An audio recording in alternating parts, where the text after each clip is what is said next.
Hey guys, this is Mistress Nightmare here, and today we'll be reading a new Tiki-Toby love story called Something Strange. Before we get started, please hit that like button, comment, subscribe to this channel if you guys want more creepypasta fanfictions out there. Also, I'll be leaving a link to the story in the description box below, so please check it out. And note, I do not own this story, I'm just reading from the author's page itself. Until then, let's get started. Diana's point of view. At 9 o'clock a.m. sharp, my alarm was blaring for me to start the day. It's a normal morning ritual: washing up, eating breakfast, checking on my online assignments and completing them, and getting ready for work. My morning was pretty quiet. In my one-bedroom apartment, sometimes I would turn on the radio and listen to the latest hits. But this usually happens when my neighbors get into another argument. Why those two are even still together is beyond me. If I haven't known two would be here, then I would have moved. When I moved in, I would have a new student loft to stay in. I take an online class and keep my schedule open for work, including someone calls off at the last minute. Speaking of work, it's time for me to get going. I work at a pancake house, just 2 blocks down from my apartment. Nothing like coming home from work smelling like syrup and coffee. Most likely coffee, though. I've been working there for almost 2 years. It was rough at start, but I managed. I've gone from earning $11.50 an hour to earning $13.75 an hour plus tips. My shift started at 1 o'clock on the dot, and I am in the running or for another raise, or at least a promotion. So I cannot afford to be late, even by a minute. 7 hours later, the sun was about to call it a night, and so have I. I asked any of the chefs to make my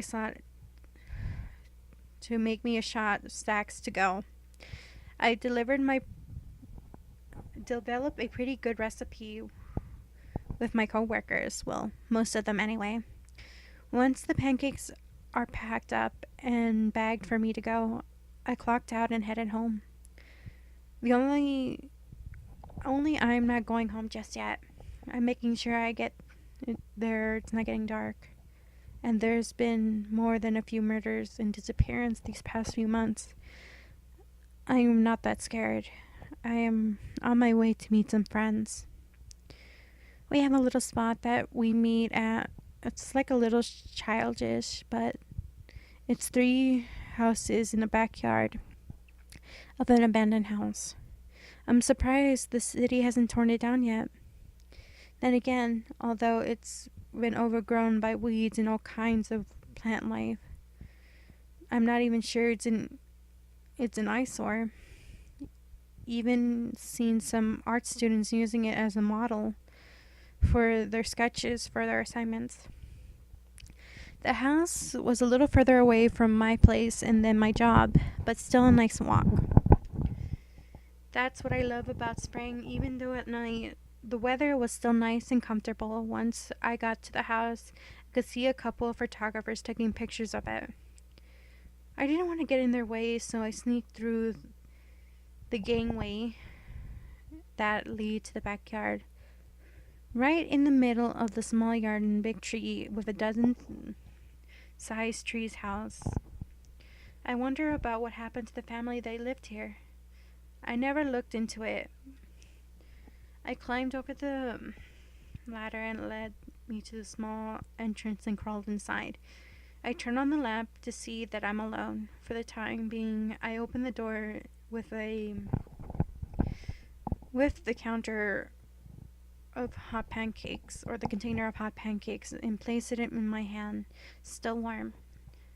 I kept it close to me, making sure it stayed that way. After a short while listening to the sounds of birds chirping, crickets, and the wind, I started to feel a presence behind me. I could feel it coming closer and closer, like it was ready to pounce on me. Once I'm sure it was right behind me. Don't even think about it, Toby, I just said as I heard a loud thump on the floor behind me. I turned around and there he was, laying face first on the ground, though someone had hit him in the head. He popped himself up with his elbows, chin resting on the back of his hand. Maybe he was wearing his mask and goggles, but I couldn't tell. I could tell he was pouting.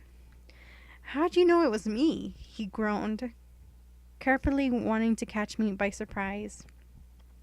It would have worked, but it hasn't.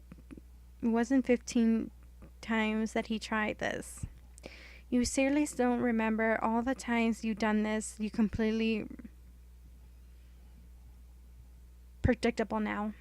He let his head drop on the floor in defeat, pouting like there was no tomorrow, I bet.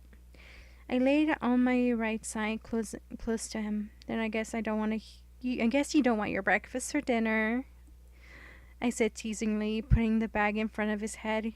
In a blink of an eye, his eyes shot open, with mask thrown off somewhere in the small club room. One pancake getting stuffed into his mouth. I giggled at the sight before me. We were close together in age, yet sometimes he acts like a little boy. Then I remembered something. I wanted to tell him once he came. "Oh, my job is finally adding waffles to the menu. You want me to bring you some next time?" I tell him, since he's obviously cannot reply with food. He just nodded enthusiastically. That was definitely getting a chuckle out of me. Toby and I met a few months ago, before school started. I was working that late shift when he came in and orders a short stack, but I could tell he barely had enough for him. Was so skinny and looking unhealthy. Plus, he had 50 centimeters short of the bill. But the manager was a nice man and let him off the hook. Before he left, I told him to wait for me after my shift was done, and I've been bringing him more food. I started doing this less than a week, and it just sparked up our friendship. He never told me about his past or why he has been so hungry and still won't. I have asked him before, but he completely changes the topic. Even he doesn't want to talk about it. But I won't force him. It's obvious that something painful that happened to him in his past. I've always thought that maybe he's a runaway. As some time went on, I noticed that he's getting better and better, and at his healthy weight now. He told me that he found a place to live. That he told me that he will tell me. Toby is very secretive when it comes to those kind of things. I just hope he doesn't do anything that'll get him in serious trouble. He doesn't have a cell phone, so I have no way to contact him. Just that we have an agreement where I meet him in this house with 3 trees every other day, bringing him something to eat. We talk for a while, and then we part our ways until the next meeting. Once Toby was done eating, we chatted for a while. Nothing serious, but nothing in particular. But soon I started to get ready to go home when Toby said, "Let me walk you home." I freeze for a moment. This is the first time he ever offered that. I usually be the first to leave and walk home by myself. Not once he has ever offered me to walk halfway, let alone walk me all the way home. I'm a bit hesitant to be honest. It's just been a lot of scary stuff that happened lately. You know, all the murders and things. I just don't want anything to happen to you, you know? Toby has never been nervous before. He wanted to walk me home just because he couldn't say it until now. It's true there's been a lot of murders these past few months, but there's been a small chance where a rose was found on the scene. Creepy, weird, creepy thing. Alright then. Why not? Not gonna lie, my heart was kind of pounding right now. I am not gonna refuse this. I climbed down from the tree house and Toby followed. I walked to my apartment quiet, but not it's comfortable quiet.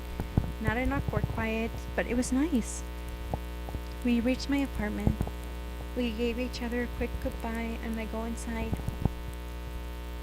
Toby is a strange kind of guy with all these secrets he keeps to himself. Yet sometimes he's also sweet, is a big sweetheart. He never done anything to get me mad at him. Other than a few times he scares me. He's strange, but sweet.